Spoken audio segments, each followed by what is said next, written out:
Are you overlooking the clues inside your gut, your gifts, and your circle that point straight to your next chapter? Welcome to the Midlife Reinvention Podcast, a podcast helping women in career and life transitions achieve clarity on their next steps so they can transform uncertainty into an energizing next chapter. I'm your host, Kavita Ahuja, and the founder of It's My Time Now Coaching. If you're wondering what's next in your career or life, you are in the right place. Through solo and guest episodes, you'll gain practical tips, tools, and inspiration to help you uncover blocks, gain confidence, and be, do, and have what you want. I rediscovered myself after the age of 50, and I know you can too. It's my time now to help you do just that. I'm so excited you're here. Let's dive in.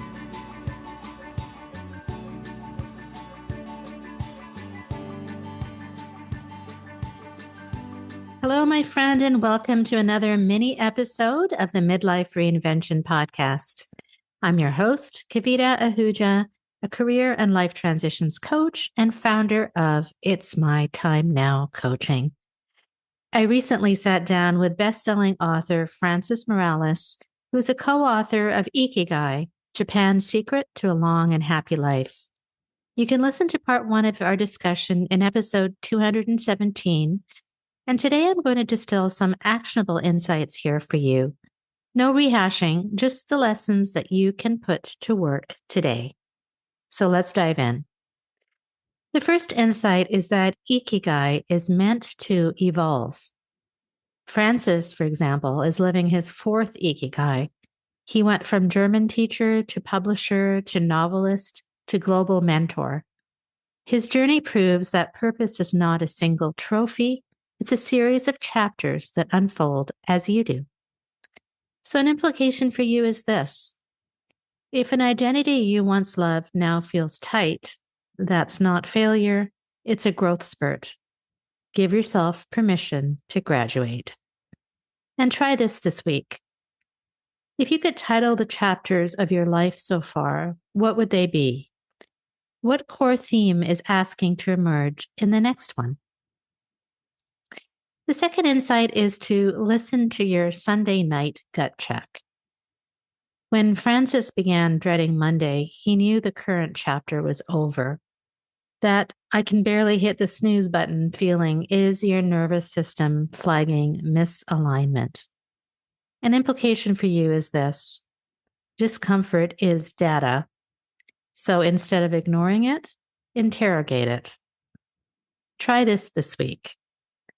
For 1 month, rate your energy from 1 to 10 every Sunday night. Anything below 6 is a signal to explore what's missing.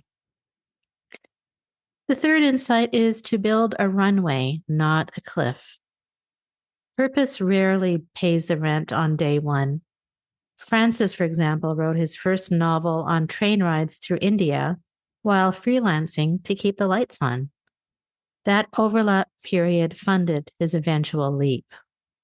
An implication for you is this. You don't need to quit tomorrow. You need a timeline and a test flight. So try this.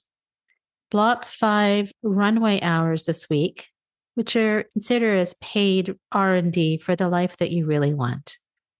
Track what energizes you and what market value it could create. The fourth insight is inventory your native strengths.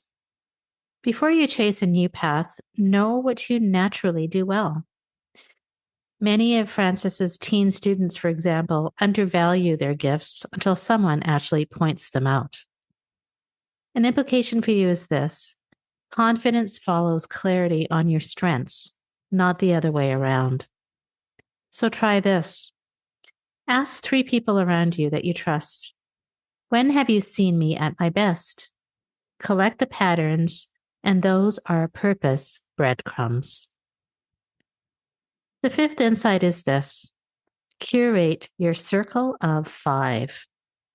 You become the average of the 5 people you spend the most time with. A pessimistic circle breeds stagnation, and an inspire circle normalizes growth. An implication for you is this: your environment isn't neutral, it's either fuel or friction. So try this. List your current 5 people. Who lifts you up? Who drains you? Schedule one strategic coffee with someone whose life mirrors a future that you desire. And the sixth and final insight is this: expect the desert crossing. Between chapters, there's always a void, just like when Francis wandered through war torn Croatia and low budget hostels in India. Those seasons could feel unproductive, but they're actually incubators. An implication for you is this: if you're in the in between stage, you're not lost. You're putting experience into insight. So try this. Name your void season, whether that is a research year, a creative sabbatical, a transition period, and reframe it in your mind rather than from drifting to designing. So, a quick recap of some of the insights are these. The first is evolution. Remember that purpose has chapters, so declare yours. The second is your gut check. Sunday dread is real intelligence, so investigate it. The third is your runway. Fund your dream while you test it. The fourth are your strengths. Crowdsource your genius. The fifth is your circle. Audit your influence. And the sixth is the desert. Honor the void. It's part of the map. Choose one of these prompts to act on this week, and I'd love to learn from you how these exercises go if you've tried them. If these ideas spark something and you're ready to uncover or update your own Ikigai, I'd love to help. I'm offering a complimentary 45-minute Ikigai discovery call where we'll pinpoint your unique strengths, passions, and values, map a realistic runway from paycheck to purpose, and outline next steps you can implement immediately.